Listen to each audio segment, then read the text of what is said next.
travel to India, it's been meet Dilbagh Gill, a very important person for Formula E. Also, if now it's outside the Team Mahindra, but of course not outside of the car races because you have a new project. Good morning. Good morning, buongiorno. How are you?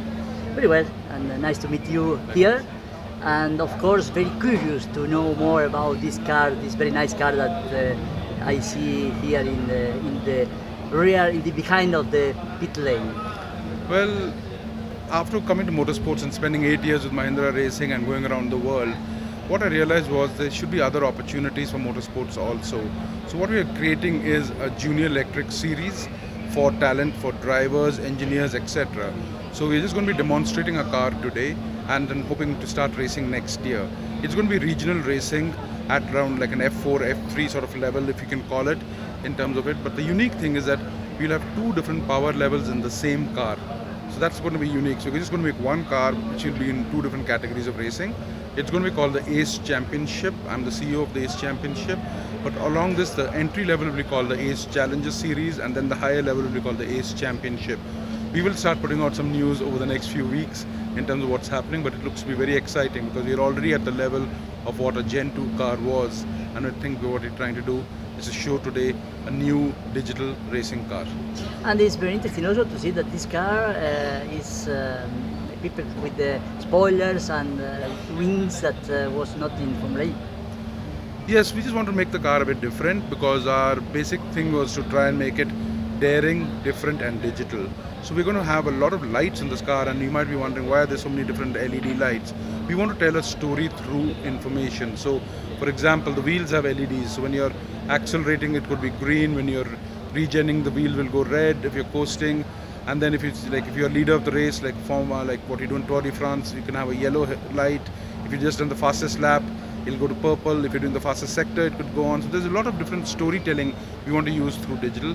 We have also included 4 digital screens in the car, and I think as we develop the car over the next 6 to 8 months, we will be trying to do a bit more of what we can do digital out here. It's something different, but at the same time we're looking at providing an opportunity to young people who want to get into motorsport. Will be Indian races or not only? We are looking to basically to go globally on a regional series, but we would like to start in Asia because Asia still has a very big untapped market like India, China, etc. But there's not much junior racing, and I think that's where we like to do because there's a lot of engineering talent and a lot of other people from these markets want to get on. So for me, I think the first rounds which you're going to be looking at as the first series would be India and Middle East starting in 2024. And your other life is in Italy. Oh yes, now I've 6 months since I've started a small project in Italy, so living in Toscana with a small farm there with things, so I'm really enjoying it. So I'm hoping to learn a little bit more Italian, spend a bit more time. It's really nice. So yeah, last 6 months has been good working on the farm and getting this new project started. And how arrived this idea to do a new category with electric cars? Well, first of all, I think there's the category of electric cars junior is missing. We have electric karting and we have Formula E, and there's nothing in between. So I thought that's a good place to go fill in, and new technologies coming in, and new partners, etc. We've said, okay, this is the right time to go in and also go to markets which traditionally do not have electric racing or any form of racing going on right now.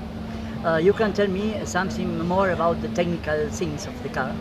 Yes, so while this is a prototype car which is being shown today, our goal is to have at what we call a championship, which is a higher level series, to be approximately at the same power level as what Gen 2 was. So that's where we would like to sink. And then the Challenger series will be a level below what Gen 2 was in power, etc. What we're looking for is trying to do like 6 rounds in each region. All will be double headers, so around 12 races, but in each category, so there's actually 24 races. There will be 2 in the lower category, 2 in the higher category. So we have to start looking at different innovations in terms of how to charge batteries quicker, have more sporting. So there are some big ideas coming out in terms of how we're going to do battery design, etc. But overall also we're keeping the costs quite low because we understand this is development driving and we want to provide an opportunity. Other than the technical, I said we are using lights and other forms to communicate. We want to be talking to the younger people who are looking at motorsports. So there will be a different visual cues which we're going to be working on. And always in the city towns or also in circuits? See, our interest is like we will not be able to do it in city towns unless there's already an existing track because it's just very expensive. So we will be going to small circuits in the place where we go. At some point in time, I'm hoping that maybe we can also talk to Formula E and maybe do one or two races as support for them also. So it depends. So that those conversations are ongoing. But I think largely it is going to be small circuits because in our cost model, doing city tracks just doesn't make sense for us. And will be very interesting for electric motor news to have more news about the new category and maybe why not to go to some races.